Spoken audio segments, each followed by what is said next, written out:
젊은이들을 이렇게 많이 모으고 또 그리스도의 이름으로 복음의 축제를 여는 것은 참으로 귀한 일입니다. 다음 세대, 여러분들이 주인공이죠. 여러분들의 책임이 큽니다. 한국 사회와 한국 교회가 여러분들의 어깨에 달려 있습니다. 여러분들이 열심히 그리스도께 또 하나님께 순종함으로 교회와 사회를 위해서 귀한 인재로 성장하기를 바랍니다. 자, 지금부터 2017 EF 한남 LF를 여러분의 힘찬 박수로 시작하겠습니다.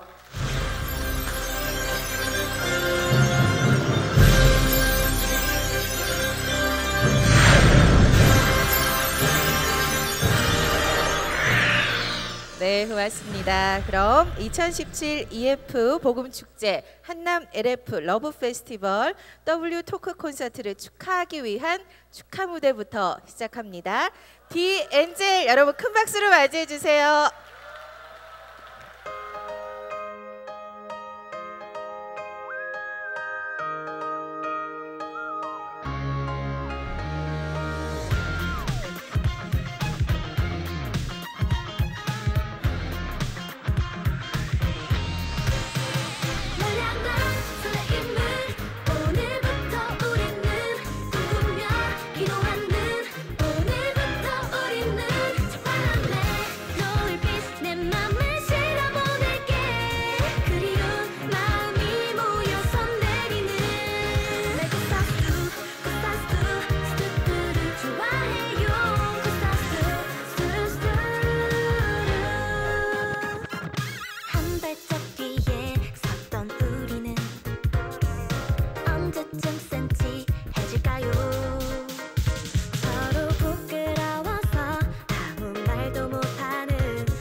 만나서 반갑습니다.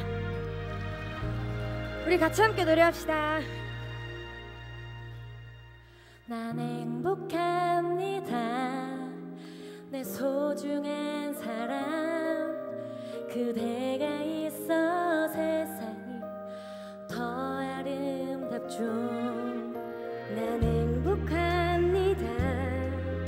그대를 만난 건 이 세상이 나에게 준 우리 아시는 분들은 함께 부릅시다. 나의 사랑 나의 사랑 당신을 사랑합니다. 세상이 우리 갈라놓을지라도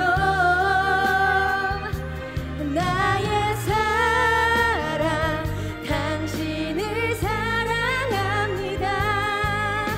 내 삶이 끝날지라도 아멘. 난 행복합니다. 내 소중한 사람 그대가 있어 세상이 더 아름답죠. 난 행복합니다. 그대를 만난 건 이 세상이 나에게 준 우리 옆 사람과 손 잡으면서 함께 고백해볼까요? 나의 사랑 당신을 사랑합니다. 세상이 우리 갈라놓을지라도 나의 사랑 당신을 사랑합니다. 내 삶이 끝날지라도 기억해요.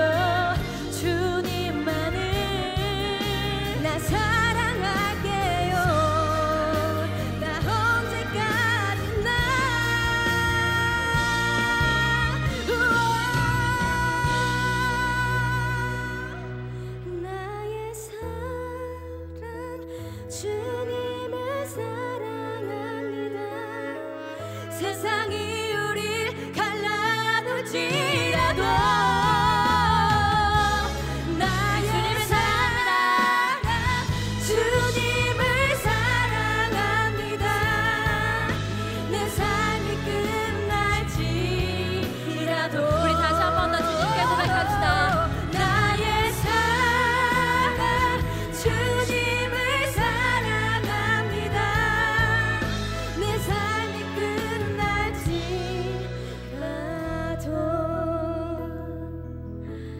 영원히 나 주님만을.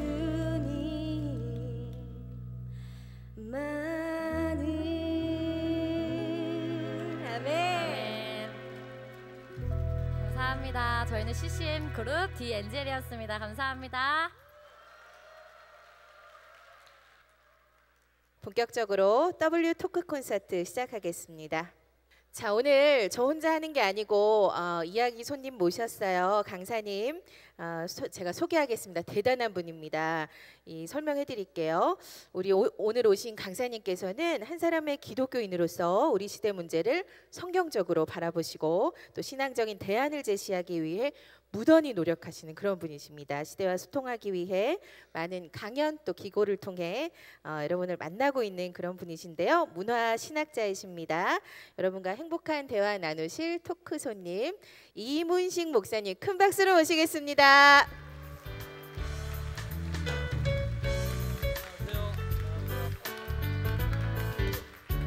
안녕하세요. 반갑습니다. 예. 선생님 여기 앉으시겠어요? 네네. 예, 아유 반갑습니다. 멀리서 오셨어요. 예. 목사님 안녕하세요. 네, 안녕하세요. 네, 아주 오랜만에 이렇게 캠퍼스 오셨는데 나 아주 어떠십니까? 좋네, 오랜만에 와서. 네, 소감이 어떠세요? 우리 학생들 만나셨는데? 네, 뭐 이렇게 좀 청년들이 많이 모이기가 좀 쉽지 않잖아요. 맞아요. 네, 요즘 좋은 자리여서 너무 좋고 네. 편한 마음으로 네. 왔습니다. 오늘 좋은 또 답변을 부탁을 드리겠고요. 오늘 제가 앞에 좀 물어봤는데 친구 따라 오신 우리 친구들이 있어요. 네. 예, 그냥 좋은데 가자 해서 오늘 왔대요. 우리 친구들이 오늘 하나님을 만나고 주님을 만나면 저는 참 너무 좋겠는데, 예, 우리 목사님께서는 어떤 계기로 이렇게 하나님을 만나게 되셨어요? 24살 때 교회를 다니게 됐고 예수를 믿게 됐어요. 네. 그 전까지 무신론자였고, 아하. 그리고 이제 그 전까지는 또 사실 제가 그 회의론자에다가 그 이혜령 선생님이 그 젊었을 때 한참 무신론자로 니체 이야기 많이 할 때 네. 거기 또 영향 받아가지고 아하. 확신을 가진 무신론자로 살았어요. 그래서 그랬는데 24살 때 친구네 집에 놀러 갔다가 이쁜 여자를 보고 그냥 넘어갔죠. 저 여자 계속 만나면 어디 가야 되냐 그랬더니 교회 반주자래. 그래서 교회 계속 쫓아갔다가 예수 믿게 된 거예요. 저는. 하나님께서 미인계를 쓰셨다. 아하. 오늘도 보니까 미인이 상당히 많이 오셨는데, 예, 그렇죠 목사님. 네. 오늘도 미인계가 통할 것 같습니다. 자, 그럼 오늘 여러분들께서 이렇게 질문을 좀 미리 주셨습니다. 네. 예. 우리 목사님께 첫 질문은 제가 할게요. 제가 목사님께 질문 드리고 직접 좀 답변을 받아보겠습니다. 조성태 학생께서 질문을 주셨는데요. 첫 번째 질문이 하나님이 살아계시는데 왜 자연재해가 일어납니까? 이런 질문을 하셨어요. 이제 성경은 이제 인간이 죄를 지음으로써 인간만 그 질서가 무너진 게 아니라 인간과 더불어서 살게 만들어 놓은 이제 창조 세계에다 질서가 무너졌다고 그렇게 봐요. 그래서 그런 자연 재앙이 이제 그때부터 시작됐다 이렇게 얘기하죠. 그래서 이제 성경에 보니까 그런 얘기를 하더라고요. 뭐 내가 이제 죄를 지었기 때문에 땀을 흘려야만 먹을 게 없고 또 이제 들에서도 뭐 좋은 게 나지 않고 가시떨기 엉겅퀴가 나고 그리고 이제 그런 것들을 더 확대하면 이제 태풍도 불고 재앙도 오고 고생도 오고 그런다는 거죠. 그래서 아마 거기에 원인이 있다 성경 그렇게 말하는데 대답은 잘 안 될 거예요. 네. 우리 저 조성태 학생 어떻게 대답이 되셨어요? 고맙습니다. 예, 첫 번째 질문은 제가 했고 두 번째 질문은 직접 하시겠다는 우리 학생이 최사라 학생 어디 계십니까? 최사라 학생. 네. 저는 침례신학대학교에서 온 사회복지학과 최사라이고요. 네. 제가 했던 질문은 하나님의 뜻과 계획을 어떻게 알고 확신하나요? 입니다. 그래요. 고맙습니다. 예, 질문에 대답을 좀 해주세요, 목사님. 제 경험에는 많은 부분에 잘 몰라요. 그리고 지나가서 겪어보고 아 그게 하나님 뜻이었구나 아는 경우가 가끔 있고요. 그런데 이제 하나님의 뜻이라는 게 우리 인생의 아주 구체적인 미세한 부분을 다 말해준다고 생각하지 않아요. 어떤 큰 삶의 가치들, 방향들을 이야기하기 때문에 이렇게 꼬치꼬치 작은 문제 이런 거 다 저는 말해준다고 생각하지 않습니다. 특별히 결혼할 때 또 누가 내 평생의 배우자일까, A인가 B인가 C인가 놓고 기도해봐야 그 말짱 도루묵이다. 정말요, 목사님? 예. 예, 저는 그렇게 생각해요. 하나님께서는 우리한테 주변에 있는 사람들 줄 때 그 중에 누가 하나가 내가 점지해 놓은 네 짝이다, 정해 놓은 짝이다 이렇게 안 하신다고 생각해요. 사지선다형으로 우리 인생을 끌고 가지 않는다. 저는 논문식이라고 생각해요. 어느 하나를 택해라. 그리고 풀어가라. 내가 도와주겠다. 그래서 결혼하고 사랑하고 함께 삶을 살아가고 문제가 안 풀릴 때 기도하면 하나의 지혜도 주시고 깨달음도 주시고 하고 지나가다 보니까 이 사람이 하나님이 내게 허락해 놓은 정말 귀한 반려자구나 이렇게 깨닫는 것처럼 그렇게 하나님의 뜻이 나타나기 때문에 인격적 방식으로 나타나기 때문에 운명론자들이 얘기하는 사지선다형 또는 쪽집게 방식으로 하나님의 뜻은 그렇게 잘 암임한다는 걸 깨달아요. 맨 처음에 저도 그렇게 생각 많이 했어요. 이 중에 뭐가 하나님의 뜻일까? 도박하듯이. 이제는 그렇지 않다는 걸 깨달을 나이가 된 것 같아요. 선택을 하고 네. 그 인도하심을 좀 따라가는 그렇죠. 거, 예, 중요하다. 하나님 여러분의 네. 선택을 존중해 주세요. 그래요. 우리 저 사라 학생, 예, 저 대답이 되셨어요? 네, 추가 질문 어떤 게 있으세요? 예. 매 순간순간 성령님의 감동으로 살아가시는 분들이 계시다고 이야기를 많이 하잖아요. 그럼 그런 거는 어떤 건지 매일매일 동행하는 것, 네. 목사님 어떤 건가요? 저는 이제 성령 안에 있다라는 거예요. 성경에 이제 in Christ라는 그 in 네. Holy Spirit 이렇게 얘기하는데 이게 동의어가 in Christ예요. 그리스도 안에 있는 것이 성령 안에 있는 것이에요. 그래서 저는 제가 이제 예수님을 믿고 예수님을 의지하고 사는 것 자체가 성령 안에서 사는 것이고요. 그때 이제 감동을 주시잖아요. 근데 감동이라는 건 우리의 깨달음을 통해서도 오고 정서적으로 큰 사랑, 격려, 위로를 받아서도 오고 어떤 때는 우리의 의지, 큰 결단을 내리면서도 와요. 그래서 그 인격적인 지정이라는 세 방향에서 때에 따라 성령님이 역사하시기 때문에 이제 그런 걸 잘 깨달아 가고 또 느껴도 가고 그리고 어떤 그런 과정들 그게 전 성령 안에 사는 거다 이렇게 생각합니다. 예. 그 이제 매 순간이라 할 때 성령 안에서 살았다고 할 때 뭐 덜 기적이나 이적이 일어나거나 이러는 건 아니라고 생각해요.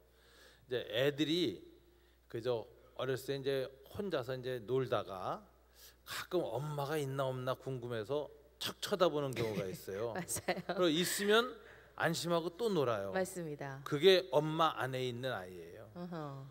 예, 저는 제가 성령 안에 있다는 게 바로 그런 거라고 생각해요. 열심히 내 생각과 내 계획 세우고 하다가도 네. 가끔 이게 옳은가? 나 혼자 하는 거 아니야?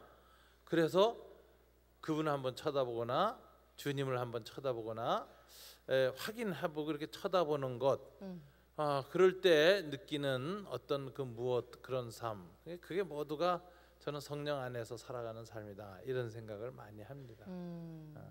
돌아보면 항상 주님이 예. 계시니까요. 예. 예. 여러분 이제 의심나거나 외로울 때도 네. 있고 힘들 때도 혼자일 것 같은데도 네.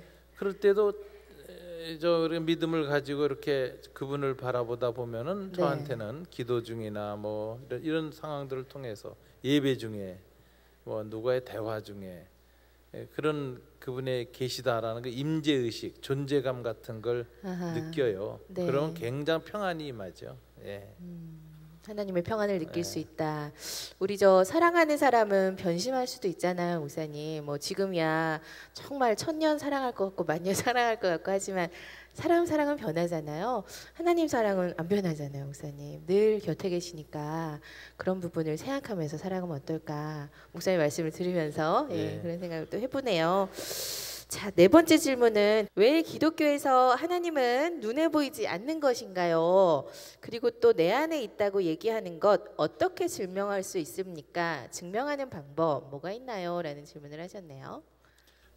눈에 보이지는 않는 하나님을 눈으로 보고 믿을 수는 없죠.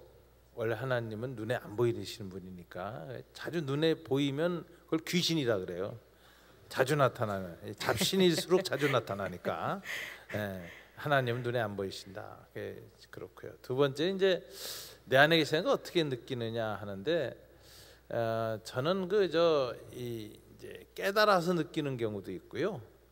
경험으로 느끼는 경우도 있지만 가장 좋은 건 전 감각인 것 같아요. 영적인 감각 또는 신앙적 감각. 근데 뭐 하나를 계속 반복하다 보면 감이 생겨요. 그리고 감은 이성이나 이런 걸 넘어서서 존재를 느낄 수 있거든요. being feeling이라고 그러지 않습니까? 이게 존재 감각이라는 건데 저도 예수를 믿고 나서 계속 그분을 향해서 내 의식, 생각에 초점을 맞추는 시간들을 많이 갖다 보니까 그분의 이 존재감이라는 것을 느낄 때가 많고 그게 점점 더 풍성해지고 자주 일어나요. 네. 그래서 저는 굉장히 그 하나님의 임재 의식이라는 건 굉장히 그리스도인의 굉장히 주관적인 부분이다. 그것을 어떤 객관화시키고 계량화시키고 수치화시켜서 누구한테 이렇게 보여주거나 말하시는 어렵지 않겠느냐 이런 생각을 합니다. 예. 그렇군요. 임재하심을 느끼는 것 이런 얘기하셨는데 그런 것 같아요. 예, 어떻게 증명할 수 있는가에 대한 대답을 주셨습니다. 다섯 번째 질문 이어가 볼게요. 예수님께서는 동성애를 어떻게 바라보고 계신가요? 우리는 어떻게 동성애를 바라보고 말하고 행동해야 합니까? 라는 질문하셨어요, 목사님. 유대 팔레스타인 지역에서는 동성애가 없었던 것 같아요. 그다음에 팔레스타인 안에서는. 그래서 예수님의 그 복음서에는 동성애자하고 맞부딪힌 일이 없어요. 그러나 이제 사도 바울의 로마서에 보면 동성애에 관한 언급이 나와요. 그다음에 서신부에도 나오고. 그건 뭐냐면 이제 로마사에는 동성애가 아주 심했어요. 특별히 저 로마의 그 엘리트들, 귀족들은 시저 같은 경우도 케사르죠. 케사르 같은 경우도 전쟁에 나갈 때 젊은 소년들을 부관으로 삼아서 나가서 전쟁을 하고 집을 떠나서 멀리 몇 년씩 이렇게 정복 전쟁 다니면서 동성애로 성욕을 채웠던 것 같아요. 그래서 이제 유명한 얘기가 그 초대 황제였던 옥타비아누스 있잖아요. 옥타비아누스가 이제 그 시저의 그 첩이 아니라 이제 애인이죠. 정부인의 애인의 아들이었거든요. 근데 그 둘 사이가 동성애적 관계가 있었지 않느냐 하는 추론을 해요. 그래서 그 애인이었던 그 옥타비아누스 황제, 아우구스투스 황제의 어머니가 그 자기 아들을 막 증오하고 질투하고 이런 이야기들이 나와요. 그 정도로 당시 로마 사회는 동성애가 아주 굉장히 문란했습니다. 굉장히 좀 흔했죠. 그러는데 거기에 대해서 사도들은 굉장히 좀 동성애 자체에 대해서 조금 부정적으로 본 것 같아요. 성경의 맥락을 가만히 보면 왜냐하면 가정이라는 것을 하나님 창설하실 때 단순히 남성과 여성 두 사람만의 어떤 그 정서적 또는 어떤 그 삶의 공동체를 만드는 게 목표가 아니라 생육하고 번성하는 인류의 그 창조 명령을 주셨어요. 그래서 그 이성의 사이에서 일어나는 결혼이 창조 질서에 부합하는 것이라고 저는 같이 확신합니다. 그다음에 두 번째 아까 동성애 현상이나 기질이 그런 성적 지향성이 나타나는 원인은 뭐냐? 큰 넓은 의미에서 인간의 타락한 죄의 결과예요. 그것이 심리적인 것으로 나타났던 또는 질병의 형태로 나타났던 문화적 형태, 요즘 동성애를 합하려는 건 문화적 사회적 형태로 나타났던 간에 그 모든 것은 창조 질서에서 붕괴되기 시작한 것이 뭐냐? 저는 그 죄의 결과라고 생각해요. 그래서 그 죄의 결과로 동성애가 일어났다. 로마서 1장 2장에서 분명히 얘기하거든요. 그래서 창조 질서를 어긋났다. 그리고 또 동성애 문제를 단순한 어떤 개인적인 성적 윤리나 개인적인 윤리 문제로 보지 않습니다. 사도 바울은 뭐냐면 사도행전 2장에 보면 인간이 타락하여서 어떤 결과가 왔느냐, 하나님께 영광을 돌리지 않고 피조물, 창조주가 아니라 피조물을 우상시하고 신성화했다, 이렇게 얘기해요. 창조주 숭배를 하지 않고 피조물을 숭배했다는 거는 이 질서가 뒤바뀐 거예요. 피조물 숭배라는 게. 그래서 그 결과가 뭐냐, 그러니까 질서가, 우주의 질서가 뒤집어지고 나니까 그 마지막 결과가 개인에게 파편으로 나타났는데, 남자와 여자의 창조 질서의 순리를 어기고 동성애에 이르러서 지금 이와 같은 죄가 일어나고 있다고 바울이 써요. 네. 바울은 동성애를 단순한 개인의 문제가 아니라 타락한 인간의 세계관의 뒤집어짐의 결과다, 이렇게 봐요. 그 파편적 결과라고 본다. 그러니까 성경에서는 분명히 동성애를 창조 질서에 어긋나 있고 죄라고 봅니다. 그건 저도 똑같아요. 그런데 그 동성애적 기질이 있는 것을 가지고 그게 죄라는 걸, 죄의 결과라는 걸 알고 괴로워하면서도 행동으로 안 한 사람들이 굉장히 있어요. 여러분 잘 알지만 유명한 영성가 같은 사람, 우리 최근에 뭐 우리 기독교, 그 사람 동성애 기질이 있었다고 고백을 했잖아요. 네. 그걸 결혼도 안 하고 혼자 극복하면서 성자가 됐거든요. 이런 케이스들도 굉장히 많아요. 그래서 동성애적 기질이 있다는 것 자체를 정죄하기보다는 그 시작이 어디에 있었느냐가 창조 질서의 어긋남이고 죄의 결과다, 오염의 결과다고 다 얘기해요. 그리고 그것은 이 세계가 뒤집혔다는 파편적 증거다라는 바울의 입장도 저는 동의해요. 그러나 그런 기질을 갖고 있다는 것만으로 사람을 정죄해서는 안 된다, 이렇게 생각하는 거예요. 피해를 입게 해서는 안 된다. 그래서 그게 인권보호라는 거죠. 저는 말씀드리고 싶은 건 큰 신학적, 철학적, 영성적인 측면에서는 성경의 기본적인 입장을 저는 분명히 죄와 창조 질서의 파괴라는 것을 이야기하지만, 제가 지금 여기서 또 강조한 게 뭐냐면은, 그렇다고 해서 구체적인 사회적 행위나 죄악이 일어나지 않은 것을 가지고 그것을 갖다가 인권 유린하고 탄압하고 이렇게 하는 것은 일종의 폭력이다, 이렇게 생각해요. 네. 목사님 얘기가 많은 참고가 되셨을 거라고 저는 생각합니다. 네, 좋은 질문 주셔서 감사하고요. 6번째 질문은 직접 하시겠다고 우리 고수연 학생입니다. 어디 계십니까? 아, 예, 저기 있어요. 일어나십시오. 예. 졸업생이에요. 배제대 졸업생. 예, 네. 고수연이라고 하고요. 네네. 제가 하고 싶은 질문은, 이제 교회에서 전도를 많이 하라고 막 시키기도 하고 막 전도지 주면서 전도해와, 몇 명 해와 막 이렇게 시키잖아요. 네. 과연 이게, 그러니까 그렇게 교회에서 시키니까 전도지 주고 이렇게 나가서 전도하라고 해서 하라고 이제 듣긴 듣는데 이게 올바른 것인지, 아니면 사실 제 전도관은 그러니까 이제 주변 사람들한테 우선 이제 교회 다니는 사람으로서 이제 선한 영향력 같은 걸 이제 발휘해서 그런 자연스럽게. 걸로 이제 좀 시간이 좀 많이 걸리는 방법인데, 네네. 그렇게 해서 그렇게 하는 게 맞는 건지, 아니면 교회에서 그냥 전도지 나누는 대로 막 빨리 막 전도를 해와라, 이게 맞는 건지 저도 잘 모르겠어요. 어떤 것이 맞는 것이냐? 예, 알겠습니다. 질문에 대답을 우리 목사님께서. 그저 문화에 따라서 그 강조점이 달랐다고 생각해요.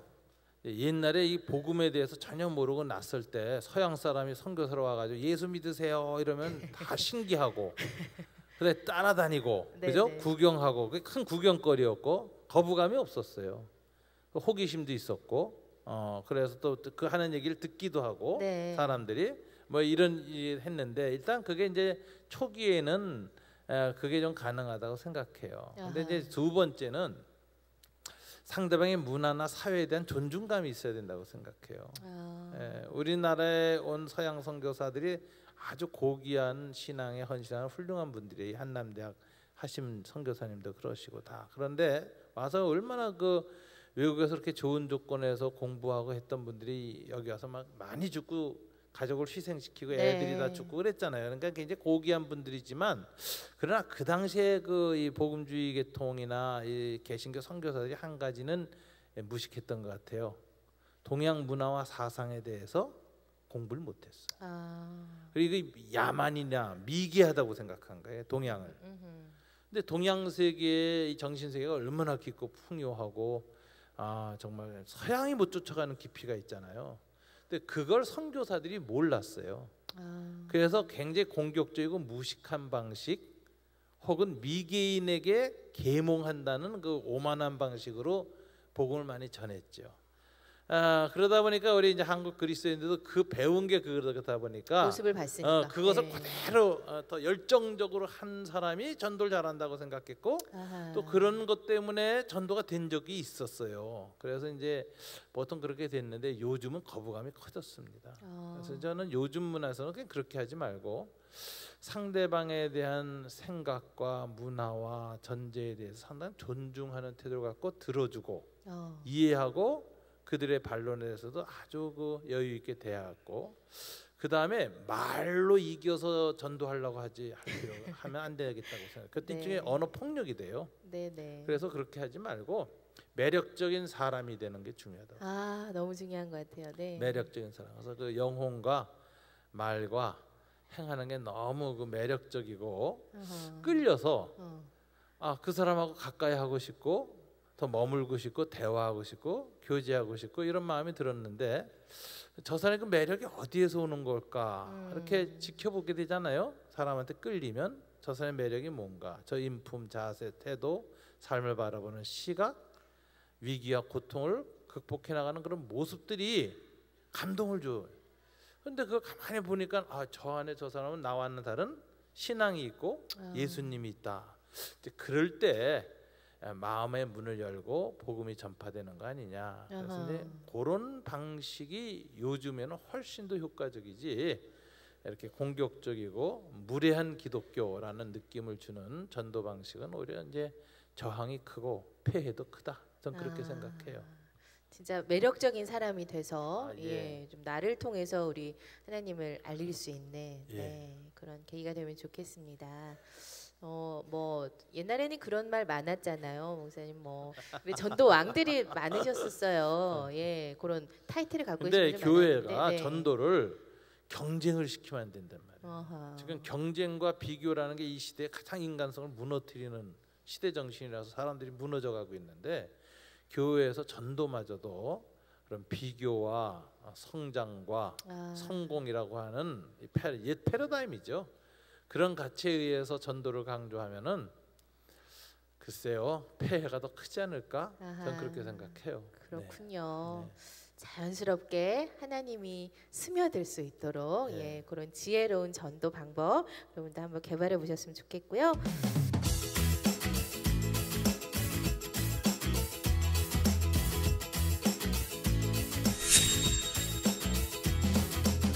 목사님 지금부터는 그 비행기 질문을 조금 받고 저희들이 질문에 대답을 해드릴까 합니다. 자, 좀 팔도 한번 풀어보세요. 저 던져야 되니까 팔도 한번 목사님 같이 해주실까요? 네. 하나, 둘, 셋.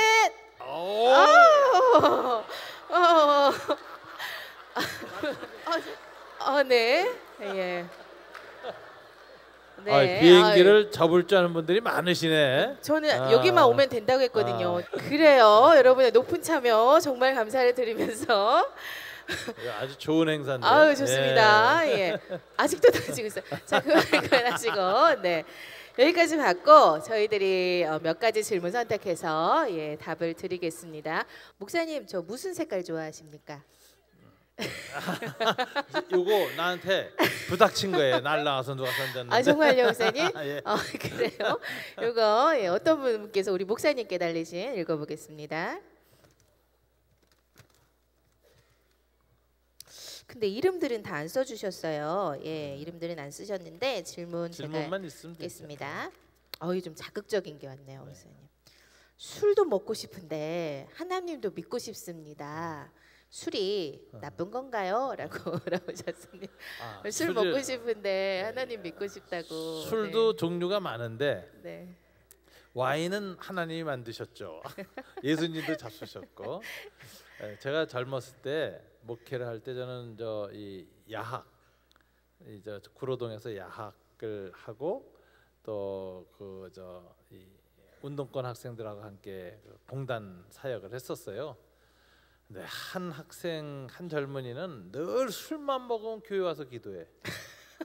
아 이제 술 먹고 방언도 하더라고. 진짜요, 목사님? 진짜요. 난 정말 신기한 체험했어요. 어허. 술만 먹으면 와서 기도하는데 방언을 해. 그리고 또 이제 기도할 때 보니까 울면서 하나님 앞에 이제 술 주정을 하는데 정직해요.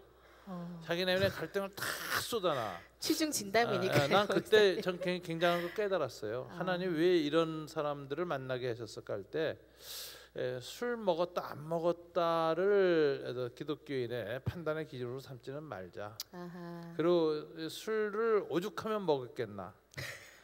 그리고 술길에도 의지해서 자기 속을 여는 것에 대해서 굉장히 그 긍휼한 마음을 갖게 됐어요.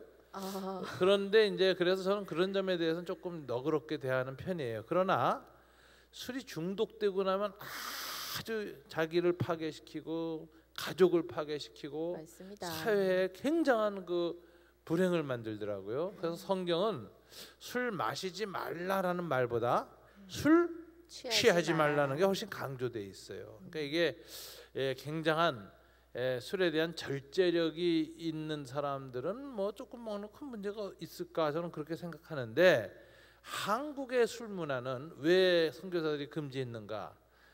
절제할 수 없게 만들어 술잔을 돌리고 1, 2, 3차 가고 끝까지 먹고 그다음에 폭탄주 만들어서 그냥 왕창 먹고 그냥 뻗었게 만들어요. 이래서 모든 불행이 생기거든. 실수가 오고. 그런 문화 때문에 한국에선 선교사님들이 아예 금주 문화를 초기에 만들지 않았을까 이렇게 생각해요. 근데 성경은 엄격하게 술 자체를 한 방울도 마시나 이런 식의 말은 아니고 술 취하지 말라 이는 방탕한 것이니 절제를 못하게 만드니 이렇게 얘기하거든요. 성령 충만은 사랑과 희락과 화평과 맨 마지막에 절제니. 그래서 술 충만과 성령 충만 중에 뭐가 나와 우리 주변 사람한테 정말 좋을까? 저는 성령 충만이고 성령을 오순절날 하나님 주신 하늘에서부터 온 뉴 와인이라 그랬거든. 새술에 취하였다 이랬거든. 그래서 저는 새술을 먹기로 결심했습니다. 너무 좋네. 또 우리 학생들 오해하고 성경에 그런 말 없대. 오늘부터 마시자 또 이런 학생 없길 바랍니다. 예, 취하지 말라. 성령에 한번 취해 보세요. 굉장히 좋아요. 알겠습니다. 우리 목사님 답변이었고요. 하나 더 해볼게요, 목사님. 예, 제가 비행기 굳이 안 해도 된다고 했더니 막 구겨서 이렇게 보낸 친구들이 있어요. 긍휼의 마음으로 제가 하나 그래요. 요 파란 거. 예. 왜? 자기 거예요? 네. 예, 말씀하세요. 하나님의 사랑이 느껴지지가 않아요. 어떻게 해야 느낄 수 있죠? 하나님의 사랑이 느껴지지 않는다. 요즘 그래요? 아니면 늘 그렇습니까? 최근에 그렇습니까? 예. 자, 좋습니다. 이 사랑을 어떻게 우리가 누릴 수 있느냐인데 이제 사랑을 이제 제일 먼저 생각할 때는 이건 감성이다라고 생각하기가 쉬워요. 그죠? 사랑을 느낀다라는 표현을 가장 많이 쓰잖아요. 이 사랑을 느낀다라는 표현보다는 성경은 사랑을 행하라라는 의지의 표현으로 많이 표현해요. 사랑을 행하라. 하나님을 마음을 다하고 뜻을 다하고 목숨을 다하고 사랑하라. 내 이웃을 내 몸같이 사랑하라. 이렇게 명령형으로 얘기해요. 그렇다면 사랑은 뭘까? 사랑은 감성이 아니라 의지다라고 생각해요. 그래서 예수님도 나의 계명을 가지고 지키는 자라야 나를 사랑하는 자니 이런 표현을 쓰거든요. 사랑은 지키는 것이다 이렇게 얘기를 해요. 그래서 이제 감성적인 접근하기보다는 인격적 접근, 전인격으로 사랑하는 법을 배우는 게 훨씬 좋겠고요. 하나님도 그걸 원하시고요. 그래서 이제 사랑은 진정한 사랑은 이제 아가페라 그러는데 아가페라는 건 이제 감성적으로 끌리는 사랑보다는 지금 말하자면 인격적 의지로 하는 사랑을 얘기를 해요. 굉장히 조금 어려워요. 아가페는. 그래서 아가페를 어떤 학자가 정의하기를 그럼에도 불구하고의 사랑이라고 정의했어요. 나한테 잘해주지 않음에도 불구하고 나한테 못되게 굼에도 불구하고 하는 사랑, 나한테 손해가 있음에도 불구하고 하는 사랑, 이런 사랑, 이런 사랑이 아가페고 무엇 때문에 사랑은 뭐냐면은 나한테 잘해주기 때문에, 이쁘기 때문에, 잘생겼기 때문에 네. 이런 사랑은 에로스라고 표현해요. 네. 그래서 이기적인 거죠. 그래서 나 안에 있는 어떤 그 자아를 중심으로 한 사랑보다는 그걸 넘어서서 사랑을 행하기 시작할 때 진정한 사랑도 행할 뿐만 아니라 느끼시게 될 겁니다. 행할 때 사랑의 실체를 맛보게 되거든요. 그래서 느낌이 오는 거지, 행하지 않으면서 관념으로 머릿속으로 상상으로 사랑을 느끼려고 그러면 그는 몇 번 못 느끼고 이제 안 느껴져요. 그래서 저는 사랑을 느끼고 싶으시면 행하시라 이렇게 말씀드리겠습니다. 행하는 사랑을 하시라. 네. 좋은 답변 되셨죠? 예, 예. 목사님 다음 질문 좀 몇 개 더 있기 때문에 얼른 좀 해볼게요. 이승리 학생이 질문하셨는데 질문 직접 하시겠다고. 이승리 학생 어디 계세요? 저기 있습니다. 네, 우리 남학생이네요. 예.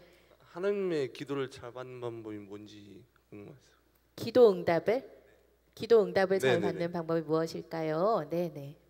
하나님의 기도 응답을 잘 받을 수 있는 방법.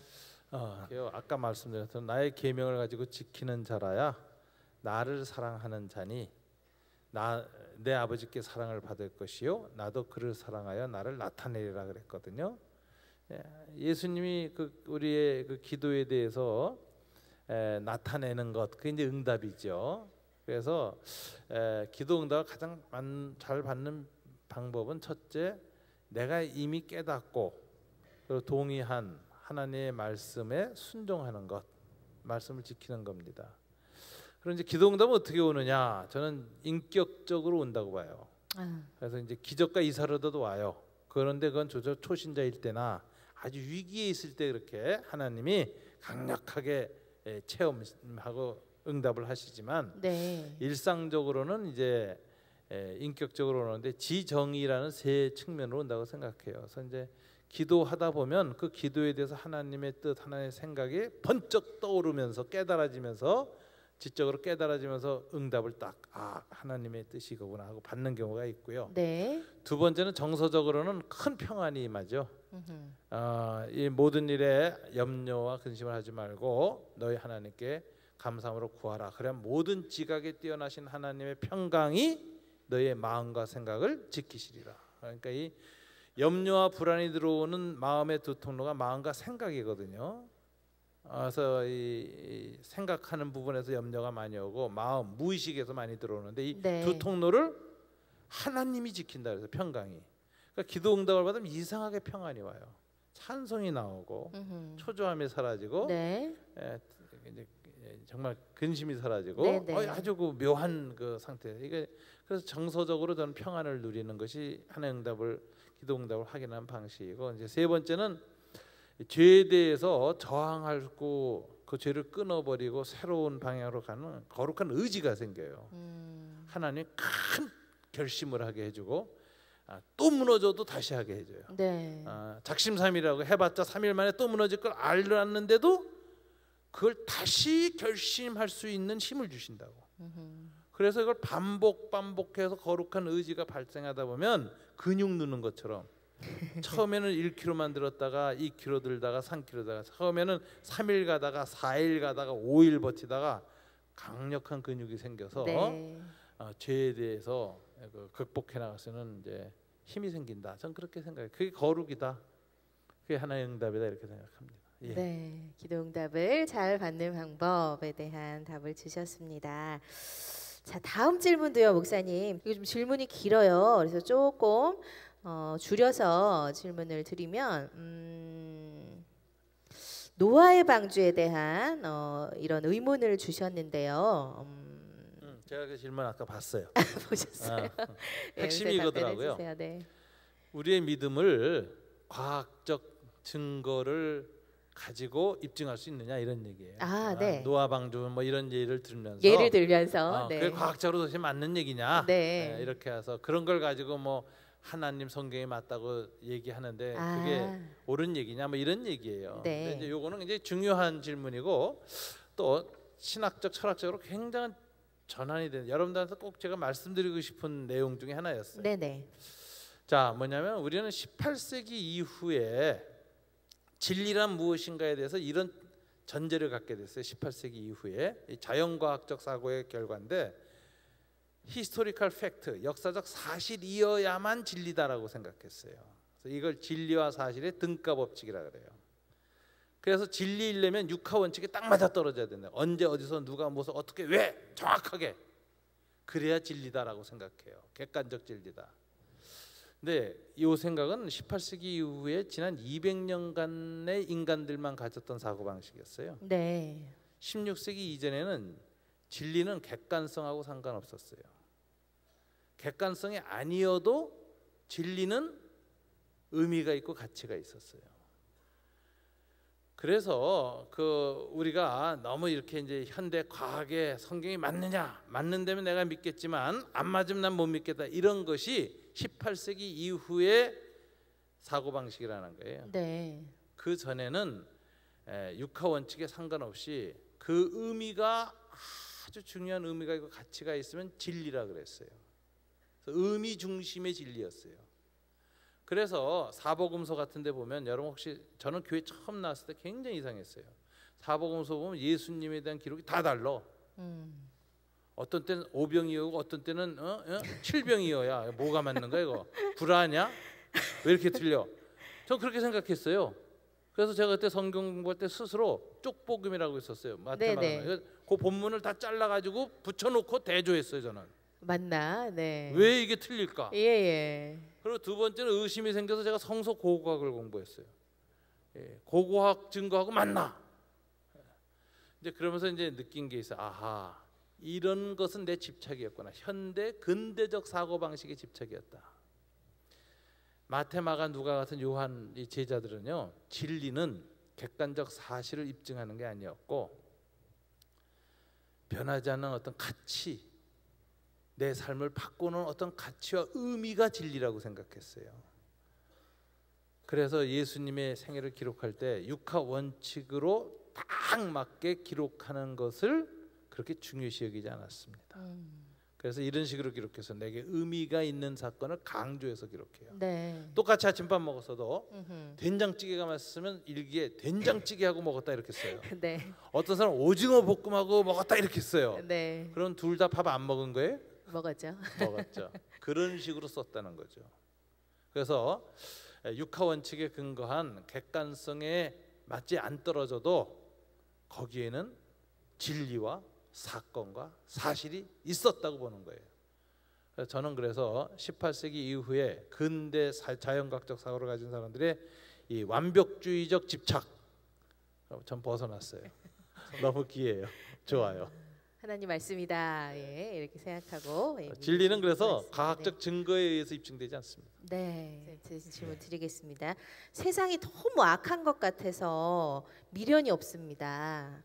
빨리 죽고 천국 가고 싶습니다. 어쩌죠? 제 삶에 정이 안 가네요. 이런 질문을 주셨습니다. 빨리 죽고 늦게 죽는 거는 내 뜻대로 안 되죠. 맞습니다. 그건 하나님 주권인 것 같아요. 네. 그래서 자살이라는 것은 하나님의 주권을 침해하는 인간의 오만한 행위다 이렇게 생각해요. 옛날에 실존주의자들 자살 많이 했어요. 그분들은 항상 그렇게 했어요. 하나님 나를 이 세상에 무의미한 세상에 왜 존재하는지 묻지도 않고 나를 던져놨으니 온 거는 내 마음대로 못 왔지만 가는 건 내 마음대로 가겠다. 그러고 아주 당당한 인간의 주권을 선언하면서 자살했습니다. 이게 철학적 자살을 그렇게 했죠. 네, 저는 이제 보니까 인간은 죽고 사는 문제를 자기가 선택하지 말고 주어진 삶을 아름답게 의미 있게 최선을 네. 살아가는 그런 존재다 이렇게 생각해요. 그래서 이런 질문은 좀 제가 생각에 힘들어도 하나님 왜 힘든 상황에서 나를 이렇게 살게 하셨을까? 죽고 싶은데 왜 안 죽이실까? 여기는 무슨 의미가 있을 것이다 생각하고 네. 희망과 믿음을 가지고 삶을 살아내세요. 네. 아니 그리고 제가 우리 저기 오늘 오신 분들보다는 조금 더 먹었는데 그래도 살아보니까 하나님이 좋은 거 주세요, 여러분. 늘 좋은 것 예배하십니다. 예. 꼭 그 믿음 잃지 마시고 자살하면 억울할 거예요. 열심히 하루하루 캠퍼스 생활 하시면 좋겠어요. 자, 아까 전에 우리 여학생 손 들었다가 질문 못 했잖아요. 예. 기다리고 있을 것 같아서 고학생 질문하고 예. 안녕하세요. 모건대 17학번 이예희라고 합니다. 네. 제가 궁금한 게 성경책을 읽으면서 가끔 이렇게 좀 엉뚱하게 드는 생각인데 이제 하나님으로서 이제 모든 걸 다 처음부터 끝까지 알고 계시면서 어떻게 개입이란 걸 할 수 있는지 이게 약간 모순적이라고 해야 되나? 약간 그 점이 약간 시간적으로도 그렇고 약간 그 이해가 잘 안 갔어요. 그래서 어떻게 될 걸 다 알고 계신 분인데 개입이라는 걸 하실 수 있느냐라는 네. 질문이죠. 예. 우리 여학생이 성경책을 읽으면서 그런 질문을 가졌다고 하는데 그런 질문이 2000년간 답이 안 되는 질문이에요. 그런데 이제 우리가 이제 하나님이 뭐 다 예지다, 예정이다 이런 말을 하잖아요. 근데 그것을 우리가 이제 성경에서 말씀하신 걸 그렇게 이해하는데 다만 이제 오해해서 이해하는 경우는 있는 것 같아요. 그 하나님의 예정론을 운명론으로 착각해요.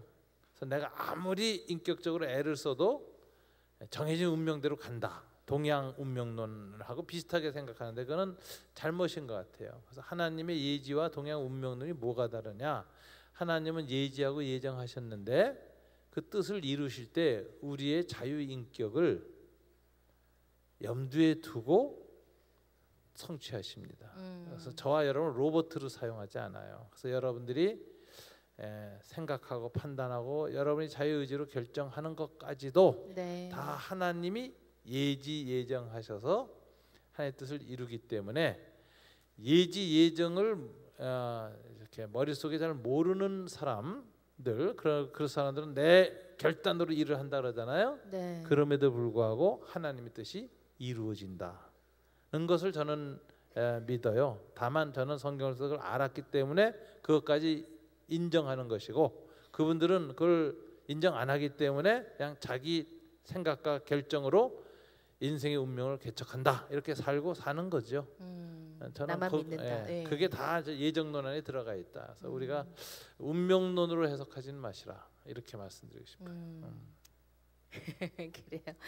자, 저희들이 준비된 시간이 이제 있기 때문에 마지막 질문 하나만 받고 끝내겠습니다. 예, 근데 이건 저는 보건대학교 치기공과 17학번 김민준입니다. 네. 모태 신앙이었고 되게 교회를 의미 없이 다니다가 고등학교 때부터 이젠 되게 신앙심이 생겨서 열심히 믿고 체험하고 자랐어요. 근데 네. 학교에서 생활은 다 성공하고 가정에서의 삶도 나름 좋은 아들, 좋은 형 다 네. 하고 있는데 신앙생활은 점점 갈수록 약해지는 거예요. 아, 회복하고 싶은 의지가 옛날에는 되게 강해서 네. 이럴 때마다 일어서고 기도하고 했는데 요즘은 기도할 그 자신도 없고 네. 하지도 못하고 있어요. 어디부터 손을 대야 할지 모르겠어서 네네. 네, 좀 회복이 간절해서 저희하고 손들었습니다. 알려주세요. 예, 아우 씩씩한 청년이 질문 주셨습니다. 네. 그 경험은 그 기독교 2000년에 영성가들이 많이 했어요. 수련하던 사람들, 네. 주님을 더 깊이 사랑하려고 뭐 수도 생활하던 사람. 그래서 그런 분들이 하는 얘기 중에 영혼의 어두운 밤을 지날 때라는 표현이 나와요. 아마 형제가 지금 어두운 밤은 아니지만 저녁 무렵으로 지금 들어가고 있는 것 같다 싶어요. 아마 더 앞으로 진행될지도 모르겠어요. 그런 영혼의 어두운 밤, 즉 하나님이 안 계신 것 같고 하나님과 전혀 관계없이 내 삶이 이루어지는 것 같고 몸이 건조하고 신앙적 감동을 얻고 이렇게 매너리즘에 빠졌을 때 이제 어떻게 하느냐. 저는 2000년간의 많은 사람들 저 자신의 경험에서 그러는데 중요한 것은 뭘 하려고 또 무엇을 통해서 그걸 극복하려고 하지 마시고 머무는 시간을 좀 가져주세요. 그래서 이제 주님 안에 잠잠히 머무는 것, 잠잠히 바라보는 것 이게 중요합니다. 그래서 잠잠히 바라보기만 하라. 그러면 독수리 같이 날아오를 것이다. 거기서 주님 아무것도 요구 안 해. 바라만 보는 걸 요구해요. 그래서 지금 주님 저는 아무 열정이 없습니다. 당신에 대한 신앙의 뜨거움도 사라져갑니다. 라고 말하면서 잠잠히 바라보는 시간을 가져보세요. 근데 그 바라봄이 어느 순간에 나한테 변화를 일으킬 거라고 생각합니다. 그래요. 우리 씩씩하게 질문 주셔서 감사합니다. 목사님 오늘 그 질문을 꽤 많이 받았습니다. 저희가 상당히 뜨겁게 여러분들이 관심을 또 가져주셨는데요. 우리 목사님께서 다양한 답변을 주셨지만 좀 마지막으로 우리 청년들, 이 시대 살아가는 우리 대학생들 많이 또 어려운 일도 있고 힘든 일도 있을 텐데 좀 한 말씀 해주시죠, 목사님께서. 저희 세대, 제가 이제 62세예요, 만으로. 저희 시대는 성장 시대였습니다. 노력의 대가를 얻는 시대였어요. 근데 여러분의 시대는 저성장 시대예요. 전 세계의 성장이 이제 한 바퀴 끝났어요. 모르겠습니다. 이제 4차 산업혁명이 들어오면 또 성장이 시작할지 모르지만 이 저성장 시대에는 노력을 해도 앞 세대처럼 열매를 못 얻습니다. 그러니까 여러분들이 갖고 있는 절망감이 큰데 앞 세대들은 노력을 더 하라고 막 더 다그쳐 노력 안 해서 그렇다. 그래서 이제 여러분이 노력의 배신을 맛본 시대를 만났어요. 이제 이 시대의 가치는 뭘까? 성공, 성취, 성장의 가치가 아니에요. 중요한 게 뭐냐면 성공 못해도, 성장 못해도, 성취 못해도 존재하는 것 자체가 아름답다고 생각해요. 살아있는 모든 것들을 사랑해야지. 이러고 살아야 돼요. 이걸 요즘 학자들은 얘기하기를 생명의 가치, 존재의 가치, 그리고 성장 성공을 못해도 지속 가능한 삶, 지속 가능한 공동체를 만드는 게 진정한 가치입니다. 이거는 생명사상이에요.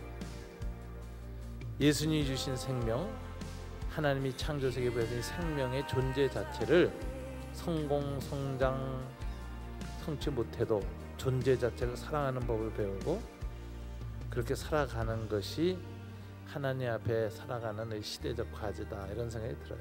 그래서 성공 못했다고 좌절하지 마시고 자살하지 마시고 사랑하는 생명 있는 모든 것을 사랑해야지 하는 시인의 마음으로 이 세상을 살아내세요. 아름다울 겁니다. 너무 감사합니다. 예, 우리 저 문화신학자 이문식 목사님께 다시 한번 뜨거운 박수 주십시오. 예, 애쓰셨습니다.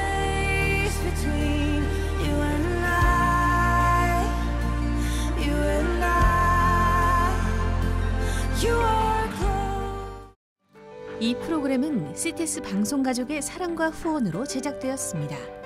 후원전화 02-6333-1003번, ARS 060-800-1111번으로 전화주세요.